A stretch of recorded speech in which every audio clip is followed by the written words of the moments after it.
Hello everyone, welcome back to our channel. तो आज हम लोग पढ़ने वाले हैं Newton third law of motion और कंजर्वेशन ऑफ मोमेंटम। बेसिकली थोड़ा सा इसका पार्ट देखेंगे कंजर्वेशन ऑफ मोमेंटम का, क्योंकि ये जो टोटल कंजर्वेशन ऑफ मोमेंटम और मोमेंटम के बारे में जो होता है ना, वो हम लोग क्या बोलते हैं, सेंटर ऑफ मास, कोलिजन और लीनियर मोमेंटम, ये चैप्टर एक अलग सेपरेट होता है। बेसिकली एनसीईआरटी में रोटेशनल मैकेनिक्स में ही दिया गया है, तो वहाँ पर इसको पढ़ाया जाता है, लेकिन हम लोग थोड़ा सा एप्लीकेशन देखेंगे। ओके, चलिए हम लोग देखते हैं क्या Newton third law of motion क्या होता है। Newton's third law of motion, Newton third law क्या कहता है? ये यही कहता है कि जब हम लोग किसी ऑब्जेक्ट पर फोर्स लगाते हैं तो वो उतना ही फोर्स देता है हम लोगों को, लेकिन अपोजिट देता है। ठीक है, तो इसका मैं एप्लीकेशन बताता हूँ। बेसिकली ये क्या है, ये ग्राउंड है। ठीक है, ठीक है, इसका application Newton third law of motion का जो है ना, इस पर क्वेश्चन तभी बनेगा जब इसका एप्लीकेशन आप लोगों को क्लियर रहेगा। इसी को ऐसे यहाँ पर मैं एप्लीकेशन मतलब क्या होता है Newton third law of motion, ये मैं आप लोगों को समझाने की पूरी कोशिश कर रहा हूँ। यहाँ पर क्या हो रहा है कि मान लीजिए आप लोग चल रहे हैं, तो यहाँ पर क्यों चलते हैं, आप आगे की तरफ क्यों बढ़ते हैं? जब आप लोग ग्राउंड पर नीचे की डायरेक्शन में फोर्स लगाते हैं, एफ फोर्स, तो उतना ही फोर्स आप लोगों को अपोजिट देता है। ये ग्राउंड अपर फोर्स लगाता है। ठीक है, तो ये फोर्स इधर गया, तो यहाँ पर क्या होगा, इसकी अपोजिट डायरेक्शन में इक्वल एंड अपोजिट फोर्स लगता है, एफ। ठीक है, इसको वेक्टोरियली देखें तो यहाँ पर माइनस लगा सकते हैं। ठीक है, क्योंकि अपोजिट डायरेक्शन में ये एफ फोर्स है, F1 है, और इसको हम लोग मान लेते हैं F2, और ये क्या होता है, बराबर होता है, यानी F1 F2 is equal to minus of F1। Direction सिर्फ अपोजिट होता है। ठीक है, तो ये हो गया बेसिकली। इसका जो मैग्नीट्यूड होता है वो बराबर होता है, और डायरेक्शन क्या होता है, ये नेगेटिव साइन क्या डिनोट कर रहा है, तो डायरेक्शन अपोजिट है, यही डिनोट कर रहा है। ओके, तो बेसिकली ये हो गया। अब यहाँ पर, अब मान लीजिए यहाँ पर क्या है, तो ये ग्राउंड है और यहाँ पर क्या है, एक वॉल है। यहाँ पर हम लोग खड़े होकर क्या फेंके, तो एक बॉल को फेंके। ठीक है, झुलाकर यहाँ से फेंके, तो वो बॉल किस तरह जाएगा, वो बॉल कुछ इस तरह जाएगा। यहाँ पर ये बॉल आएगा, टकराएगा, मतलब क्या है कि इस पर क्या करेगा, एक फोर्स लगाएगा। ये बॉल वाला बॉल जो होगा, इस पर एक तरफ एफ फोर्स लगाएगा, मान लेते हैं एफ, कुछ भी हो सकता है इसका मैग्नीट्यूड, लेकिन हम लोग मान लेते हैं एफ। तो ये वॉल क्या करेगा, उतना ही फोर्स इसको अपोजिट डायरेक्शन में दे देगा। और आप लोग प्रोजेक्टाइल मोशन पढ़े हुए हैं, मतलब क्या, ये इधर आएगा तो फिर इधर कहीं चला जाएगा। ठीक है, तो थोड़ा सा पीछे गिरता है, क्योंकि एयर रेसिस्टेंस आ जाता है ना, एयर जो होता है ना वो रेसिस्ट करता है। ठीक है, अपोज करता है मोशन को, इसी की वजह से यहाँ पर थोड़ा सा पीछे गिरता है, इसी की वजह से ये यहाँ पर गिरेगा। ठीक है, एयर रेसिस्टेंस की वजह से। ठीक है, हम लोग निगलेक्ट कर रहे एयर रेसिस्टेंस को, तो वो क्या होगा, मान लीजिए हम लोग क्या चीज में जाए, तो वैक्यूम तो नहीं, यहाँ पर एयर रेसिस्टेंस को निगलेक्ट करेंगे ना, तो ये इतना ही फोर्स देगा और ये वापस इसी हाथ में आएगा, जितना जोर से हम लोग मारेंगे। ठीक है, तो उसका जो रेंज होगा वो सेम रहेगा जब एयर रेसिस्टेंस नहीं होगा। एयर रेसिस्टेंस होने की वजह से ये रेंज क्या हो जाता है, चेंज हो जाता है। ओके, तो ये बात हो गई। ये क्या हो गया, तो इक्वल एंड अपोजिट रिएक्शन। मान लीजिए यहाँ पर कोई ब्लॉक रखा गया है, मास उसका m है। ठीक है, और ये एंगल थीटा है, तो इस पर नॉर्मल रिएक्शन कितना लगेगा। और नॉर्मल रिएक्शन जिसको हम लोग बोलते हैं ना, वो क्या होता है, इक्वल एंड अपोजिट फोर्स। मान लीजिए क्या हो रहा है, इस ब्लॉक, ये सरफेस पर परपेंडिकुलर जो फोर्स बनता है उसको हम लोग नॉर्मल फोर्स बोलते हैं। ठीक है, परपेंडिकुलर फोर्स उसको हम लोग नॉर्मल फोर्स बोलते हैं। अपोजिट रिएक्शन मतलब क्या है कि इस तरफ से क्या हो रहा है, mg फोर्स लग रहा है। ठीक है, mg का हम लोग जानते हैं कि ये भी एंगल थीटा हो जाएगा, क्योंकि ये टोटल 90 और ये 90 माइनस थीटा होता है, और ये टोटल 90 है तो ये थीटा हो जाएगा। तो इसका इधर कंपोनेंट इस तरफ कितना आ जाएगा, तो mg साइन थीटा आ जाता है, हम लोग जानते हैं, और इधर कितना आ जाता है, तो mg कॉस थीटा आ जाता है। तो यहाँ पर जो नॉर्मल रिएक्शन बनता है वो किधर बनता है, तो इस तरफ बनता है। हम लोग जानते हैं सरफेस के परपेंडिकुलर ऑलवेज होता है नॉर्मल रिएक्शन n, और n किसके बराबर होगा, तो n होगा बराबर mg कॉस थीटा के बराबर। ठीक, ये नॉर्मल रिएक्शन मतलब क्या है कि ऑब्जेक्ट इस पर जितना फोर्स लगा रहा है mg cos थीटा, उतना ही फोर्स इसको ऊपर की तरफ मिल रहा है। ये क्या है, तो यहीं पर Newton third law of motion apply हो रहा है। ठीक है, नॉर्मल रिएक्शन के टर्म में जब हम लोग आगे चलते हैं तो फोर्स पीछे की तरफ लगाते हैं, तो जमीन हमको ऊपर की तरफ, आगे की तरफ फोर्स देता है, तो हम लोग आगे बढ़ते हैं, ये बात। और हम लोग एक और एप्लीकेशन देखें, मान लीजिए क्या है, तो ये है कुछ पानी हुई। ठीक है, और यहाँ पर क्या है, हम लोग तो किनारा पर है, यहाँ पर क्या एक डेंगी है, बोट जिसको हम लोग बोलते हैं। यहाँ से कोई मैन फानेगा आगे की तरफ। मतलब क्या है कि ये बोट पर पीछे की तरफ, देखिए जब हम लोग फानते हैं ना बोट पर से, किसी गाड़ी पर से, बोट पर से, मान लीजिए कोई यहाँ पर गाड़ी है,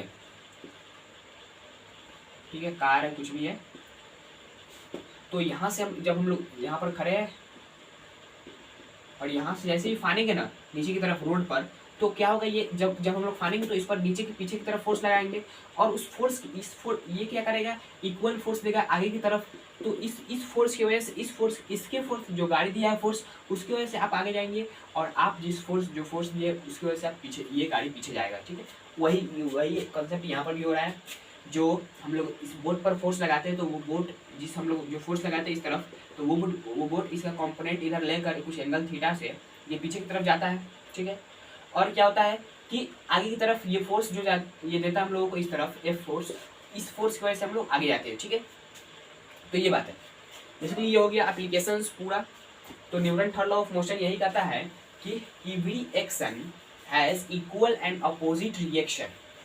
ठीक है, और ये क्या होता है, पेयर में ये फोर्स एग्जिस्ट करता है, जहां पर ये फोर्स लगेगा उसका अपोजिट फोर्स लगेगा ऑलवेज। ठीक है, तो ये हो गया। और कंजर्वेशन ऑफ मोमेंटम क्या होता है, कंजर्वेशन ऑफ मोमेंटम में आप लोगों को हो जाएगा कि हम लोग पढ़े होंगे क्या 9th क्लास में, m1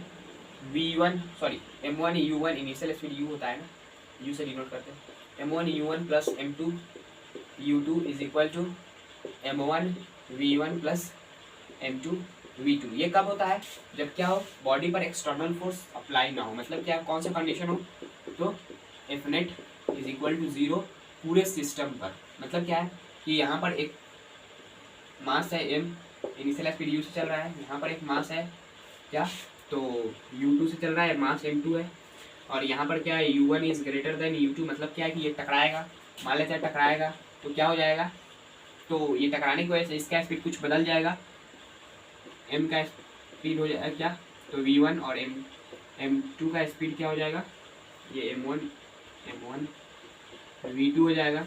तो यहाँ पर मोमेंटम कंजर्व होगा, क्योंकि ये टोटल सिस्टम को देखें तो ये टोटल सिस्टम पर कहीं से भी फोर्स नहीं आया, ये खुद में अंदर कुछ भी हो, अंदर का हम लोगों को नहीं देखना है, बाहर से देखना है। तो टोटल कुछ नहीं हुआ, बाहर से कोई फोर्स नहीं लगा है, तो यहाँ पर हम लोग बोल सकते हैं क्या, तो ये कंडीशन बोल सकते हैं, ये अप्लाई यहाँ पर हो सकता है। ओके, तो एक्सटर्नल फोर्स मतलब क्या है कि एफ नेट 0 हो, और बॉडी पर मान लीजिए लग रहा है बाहर से, इधर से एक फोर्स लग रहा है एफ, और इधर से एक फोर्स लग रहा है F, equal and opposite force है, एक दूसरे को कैंसिल कर रहा है। मतलब क्या है कि एफ नेट यहाँ पर बात है, एफ नहीं, एफ नेट यहाँ पर 0 होना चाहिए। ओके, तो बॉडी पर भले ही अलग से बाहर एक्सटर्नल फोर्स लग रहा है, लेकिन उसका वेक्टोरियली जब सम करेंगे तो 0 होना चाहिए। उस कंडीशन में मोमेंटम कंजर्व रहता है। ओके, तो आई होप आप लोगों को Newton third law of motion और कंजर्वेशन ऑफ मोमेंटम समझ में आ गया होगा। कंजर्वेशन ऑफ मोमेंटम पर बेस क्वेश्चन को आप लोग कर लेते हैं, बेसिकली बहुत आसान क्वेश्चन होगा। तो सबसे पहली बात कि ये एक मास m1 है, जिसका वैल्यू हम लोगों को क्या दिया गया है, तो 4 kg। ये इस तरफ चल रहा है कितना स्पीड से, तो u is equal to 10 metre per second से चल रहा है, और यहाँ पर एक मास m2 है, ये कितना स्पीड चल रहा है, तो u is equal to 5 metre per second से। और m2 का वैल्यू क्या दिया गया है, तो m2 का वैल्यू हम लोगों को दे देते हैं कितना, 6 kg।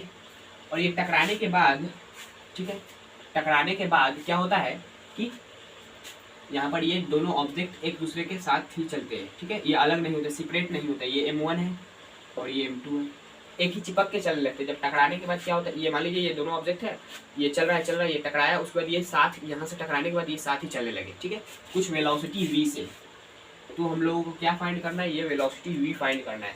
ठीक है, तो आई होप आप लोग कर सकते हैं, बहुत आसान है, सॉल्व कर लीजिए। हो गया, तो देखिए इसमें क्या है कि जब हम लोग वही कंसेप्ट अप्लाई करेंगे, यहाँ पर क्या हो रहा है, मोमेंटम कंजर्व होगा क्योंकि इस पर एक्सटर्नल फोर्सेस कुछ नहीं लगा है।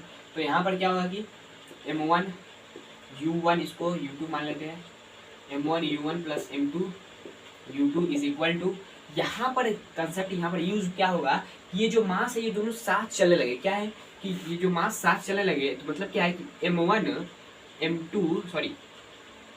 m1 plus m2 is equal to v, इस तरह होगा। ठीक है, कैसे है, तो बेसिकली वही है, इस मास का स्पीड कितना होगा, जितना इस मास का होगा उतना ही इस मास का भी होगा। मतलब क्या है कि m1 v plus m2 v, यहाँ से v कॉमन करेंगे तो क्या हो जाएगा, m1 प्लस m2 v हो जाएगा। ठीक है, ये v का वैल्यू हम लोग को निकालना है। बहुत आसानी से निकाल सकते हैं। m1 का वैल्यू कितना दिया गया है 4 kg, इनिशियल स्पीड कितना है 10, प्लस m2 का वैल्यू कितना दिया गया है 6 kg, इनिशियल स्पीड कितना है तो 5 is equal to m1 m2 को जोड़ेंगे तो कितना हो जाएगा 6 प्लस 4 10 हो गया v। तो यहाँ पर क्या हो जाएगा 40 plus 30 is equal to 10v, ये जीरो गया, तो 4 प्लस 3 7, तो v is equal to 7 metre per second से चलने लगा। ठीक है, तो इस तरह हम लोग अप्लाई करके निकाल सकते हैं। आई होप आप लोगों को ये पूरा का पूरा कंसेप्ट समझ में आ गया होगा। समझ में आया तो इस वीडियो को लाइक कर दीजिएगा, चैनल पर नए हैं तो चैनल को सब्सक्राइब कर लीजिएगा। चलते हैं, जय हिंद जय भारत।